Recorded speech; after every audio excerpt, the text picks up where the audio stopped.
Media-wise, Rob, you've also had some incredible moments. I'd imagine this would be up there with the best of them, a rather special meeting that you had with a fairly well-known South African. Where was that?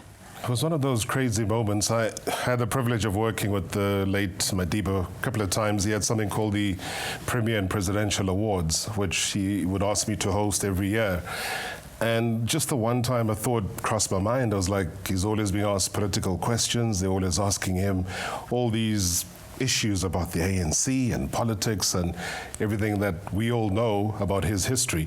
But the one thing that I always remembered, him being the boxer that he was, him being the sportsman that he was, and hosting a radio show, it's a case of what do I do with this relationship that I have with him to try and take it across into a conversation that nobody's ever had. So when I did ask him and I said, listen, I would sincerely love for you to come onto my show just for 30 minutes and we talk sport. So what was happening at that stage was the Hansi Cronje saga had just hit the headlines. So getting his insight in terms of how that conversation, that phone call went would have been great. Dr. Louis Late had taken him to court as a sitting president. What was that going to be like? So there was just a whole manner of issues that were potentially there that nobody had ever asked him about.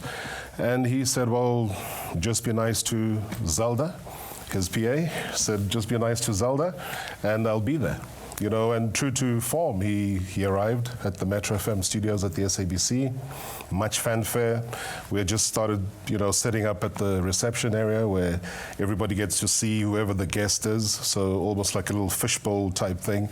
And he rocked up and we did 30 minutes just talking about sport. And it still is, till today for me, the most incredible 30 minutes of radio that I listen to maybe every twice a year, just to, you know, just to remind oneself. That's just how deep a person he was. And it's not just about the usual conversations. It's a case of how do you take that platform and just expand it slightly, expand the man's thinking as well, maybe test him on things that usually he would not expect you to.